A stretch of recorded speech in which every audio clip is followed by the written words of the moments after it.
أعوذ بالله من الشيطان الرجيم.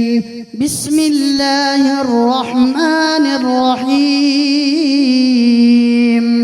والنازعات غرقا والناشطات نشطا والسابحات سبحا فالسابقات سبقا فالمدبرات أمرا يوم ترجف الراجفة تتبعها الرادفة قلوب يومئذ واجفة أبصارها خاشعة يقولون أئنا لمردودون في الحافرة أئذا كنا عظاما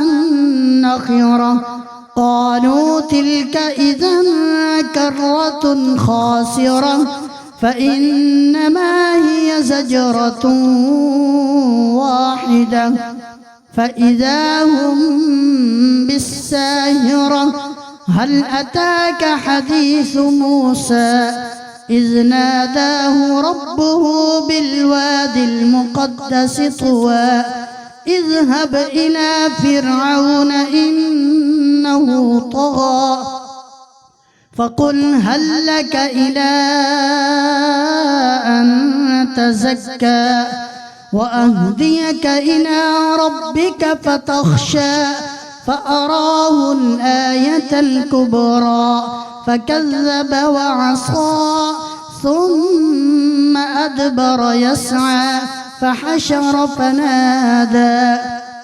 فقال أنا ربكم الأعلى فأخذه الله نكال الآخرة والأولى إن في ذلك لعبرة لمن يخشى أأنتم أشد خلقا أم السماء بناها رفع سمكها فسواها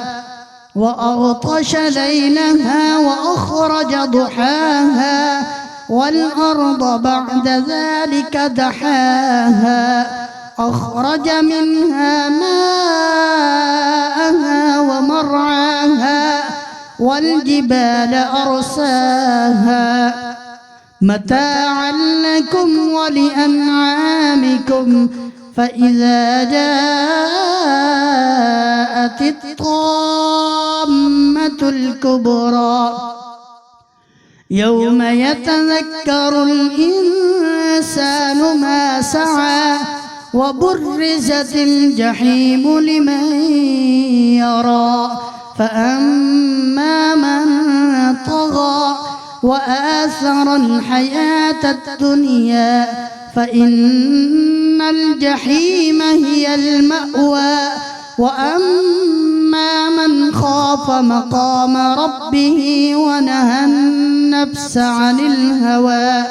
فإن الجنة هي المأوى يسألونك عن الساعة أيان مرساها فيم أنت من ذكراها إلى ربك منتهاها إنما أنت منذر من يخشاها كأنهم يوم يرونها لم يلبثوا إلا عشية أو ضحاها.